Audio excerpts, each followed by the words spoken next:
आज हम लोग राइडर की बात करेंगे। राइडर को हिंदी में कहते हैं लदान या सवारी।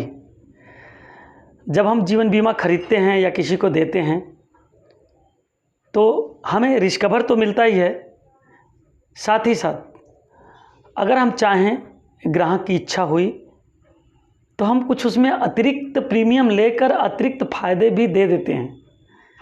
यही अतिरिक्त फ़ायदा राइडर कहलाता है, जिसको हिंदी में आरोहक कहते हैं।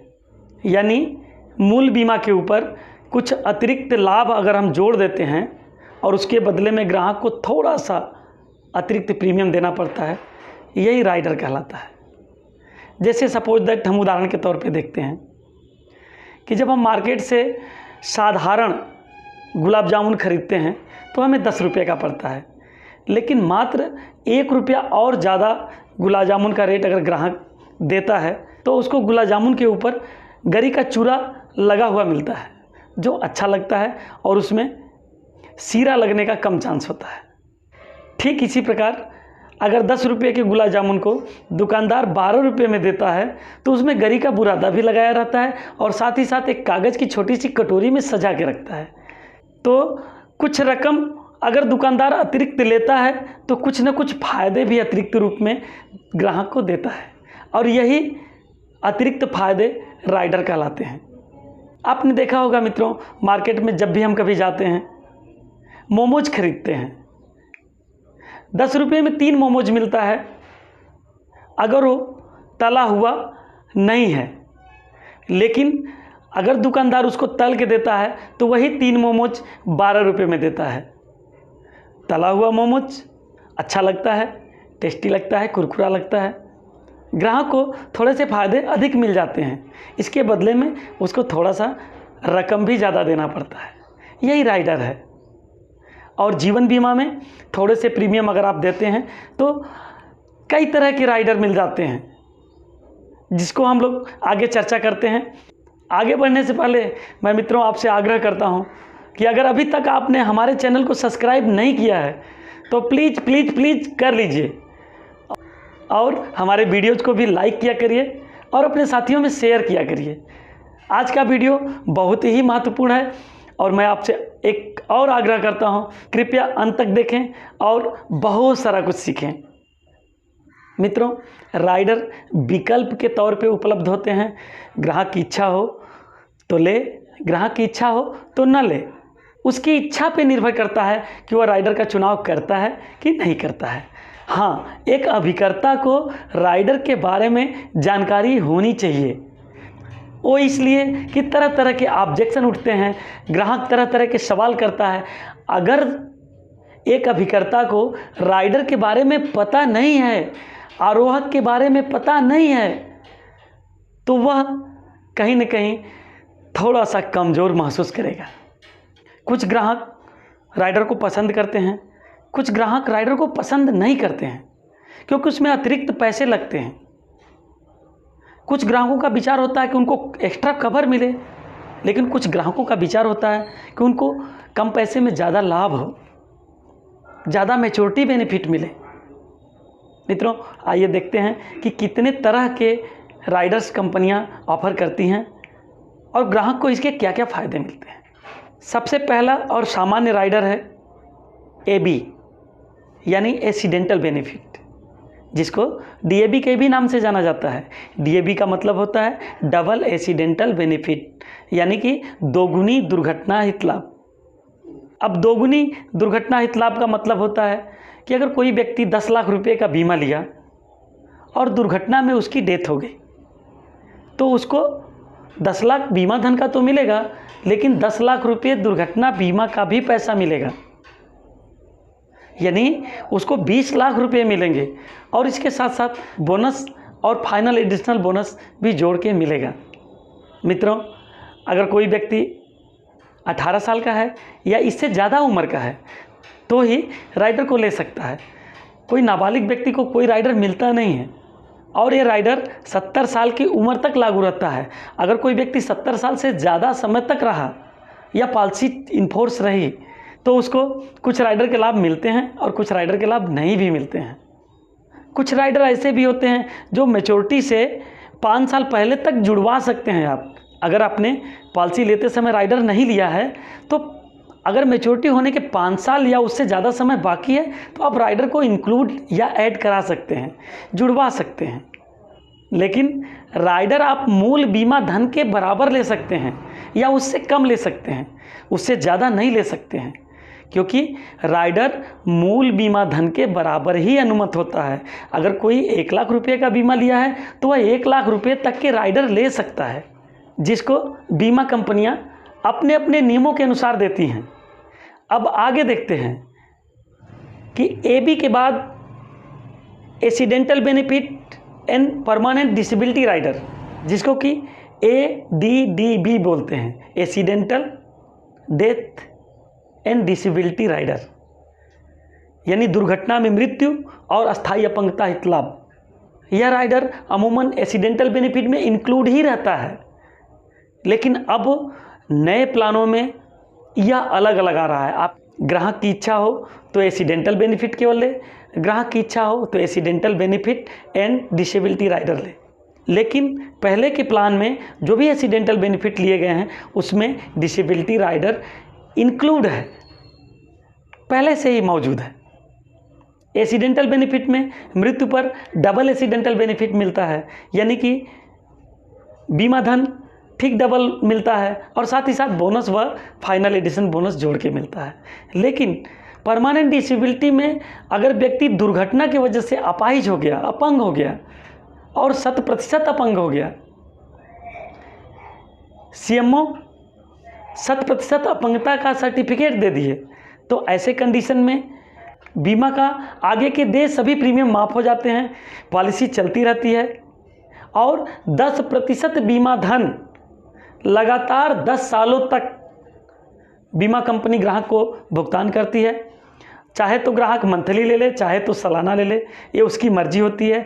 और पॉलिसी के अन्य लाभ भी यथावत बने रहते हैं। मित्रों, एक टर्म राइडर होता है जिसको भी बीमा धन के बराबर लिया जा सकता है, यानी 10 लाख रुपये का कोई व्यक्ति बीमा कराया तो वह 10 लाख रुपये का टर्म राइडर ले सकता है या उससे कम का टर्म राइडर ले सकता है। मित्रों, अगर कोई 10 लाख रुपये का बीमा लिया और 10 लाख रुपये का टर्म राइडर भी लिया तो उसके डेथ पे 10 लाख रुपये बीमा धन और 10 लाख रुपये टर्म राइडर और साथ ही साथ जो अर्जित बोनस रहेगा वो और FAB रहेगा वो जोड़ के मिलेगा।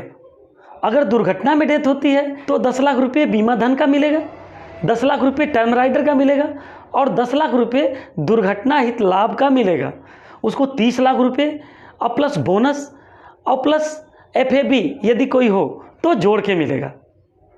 ध्यान देने की बात है, टर्म राइडर 70 साल की उम्र तक ही लागू होता है। कोई कोई प्लान में या कोई कोई कंपनी टर्म राइडर को 75 साल की उम्र तक के लिए भी अनुमत करती हैं। यह नियमानुसार प्लान और कंपनियों के ऊपर निर्भर करता है। मित्रों, एक राइडर होता है CIR, जिसको कहते हैं क्रिटिकल इलनेस राइडर, हिंदी में कहते हैं गंभीर बीमारी आरोहक।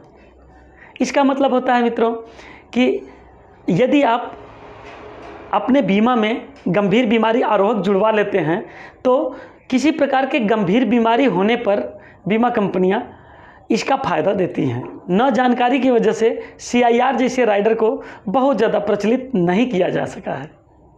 मित्रों, एक अभिकर्ता को PWB राइडर के बारे में अच्छी तरह से जानना चाहिए। PWB राइडर का मतलब होता है कि जब हम किसी बच्चे का बीमा करते हैं तो बच्चे की बीमा में प्रीमियम वेवर बेनिफिट का लाभ देते हैं। अगर ग्राहक की इच्छा हुई तो वह इस राइडर को लेता ही है। क्यों लेता है? क्योंकि अगर प्रस्तावक किसी कारण से नहीं रहा, उसकी डेथ हो गई, तो नाबालिग बच्चे को कभी प्रीमियम देना नहीं पड़ेगा। नाबालिग बच्चा कहाँ से प्रीमियम देगा? तो इस राइडर को लोग चूज करते हैं, इसलिए चूज करते हैं कि प्रस्तावक के गैर मौजूदगी में बच्चे को प्रीमियम ना देना पड़े और पॉलिसी के सभी लाभ यथावत चलते रहें। PWB राइडर हमें इस बात से भी सुनिश्चित करता है कि इसमें प्रीमियम न देने का लाभ प्रस्तावक का होता है और बीमा बच्चे का होता है। एक चीज़ और जानकारी के तौर पे रखनी चाहिए कि बच्चा जब तक 25 साल के उम्र से कम है या 25 साल के उम्र तक है तब तक पीडब्ल्यूबी राइडर बीमा में लागू रहता है। इसीलिए सामान्यतः सभी बीमा कंपनियां बच्चों के मामले में 25 साल या उससे कम ही प्रीमियम पेइंग टर्म बनाती हैं, जिसमें बच्चे के 25 साल तक होते होते प्रीमियम देना बंद हो जाता है या पॉलिसी लगभग पूर्ण हो जाती है या प्रीमियम पेइंग टर्म खत्म हो जाता है। मित्रों, आजकल बीमा कंपनियां तरह तरह के राइडर का लाभ देकर ग्राहक को आकर्षित कर रही हैं। उसके पीछे रीजन है कि ग्राहक को प्लान लुभावने लगे। एक इस तरह का भी राइडर का प्रचलन है कि अगर ग्राहक किसी कारण से नहीं रहा या उसकी मृत्यु हो गई तो हम ग्राहक के इनकम को कंटिन्यूअस 10 साल तक, 15 साल तक या 20 साल तक देते रहेंगे। इस राइडर को कंपनियां अपने प्लान के बनावट या अपने नियमों के अनुसार ग्राहक को समर्पित करती हैं और इसका अपने हिसाब से प्रीमियम प्रभार करती हैं। मित्रों, वैसे तो राइडर 18 साल की उम्र से अधिक होने पर ही दिया जाता है, लेकिन बच्चों के मामले में जब हम बच्चों का बीमा देते हैं, ऐसे में नाबालिग बच्चों के प्लान में भी पीडब्ल्यूबी राइडर अनुमत है। बाकी के अन्य सभी राइडर बालिग होने पर ही अनुमत है। पीडब्ल्यूबी राइडर बच्चों के मामले में दिया जा सकता है, लेकिन बाकी के सभी जितने भी राइडर हैं बालिग होने पर ही दिए जा सकते हैं। एक बात मैं और आपको बता देता हूं मित्रों कि अलग अलग उम्र पे अलग अलग कंपनियों का अलग अलग टर्म का रेट होता है, अलग अलग प्रीमियम का प्रभार किया जाता है। जो 1 लाख के टर्म राइडर का कीमत 18 साल की उम्र पर होगा, वही 20 साल की उम्र पर बदल जाएगा। हो सकता है उसका रेट कुछ और बढ़ जाए, 22 पे कुछ और बढ़ जाए। लेकिन एक बात ध्यान रखने की ज़रूरत है, लिमिटेड प्रीमियम पेमेंट पॉलिसी में अगर कोई पॉलिसी 25 साल का है और प्रीमियम 16 साल ही देना है तो हमें 25 साल में जितना टर्म राइडर का पैसा देना है उतना कंपनी 16 साल में ही ले लेती है। तो वहाँ प्रीमियम कुछ बढ़ के आता है। क्यों? क्योंकि प्रीमियम तो पॉलिसी का आपको 16 साल ही देना है, तो जितने भी टर्म राइडर का पैसा देना है 25 सालों में वह 16 साल में ही दे के आप खाली हो जाएंगे और कंपनियां 16 साल में ही उसका टर्म राइडर का अतिरिक्त पैसा लेके पूरे 25 साल तक कवर करेंगी। लेकिन ध्यान देना चाहिए मित्रों, अगर हम किसी पॉलिसी में किसी ग्राहक को टर्म राइडर देते हैं तो इसमें चिकित्सकीय जांच और अंडरराइटिंग का फार्मूला बदल जाता है।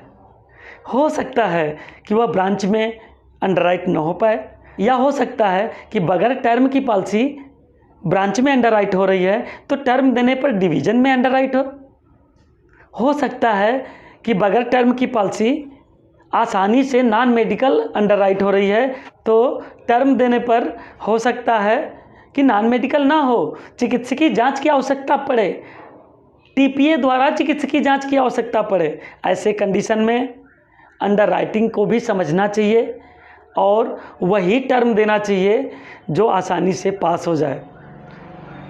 कोई टर्म हर व्यक्ति के लिए अनुमत नहीं है। अंगूठा लगाने वाले व्यक्ति के लिए टर्म राइडर अनुमत नहीं है या पीडब्ल्यूबी राइडर अनुमत नहीं है।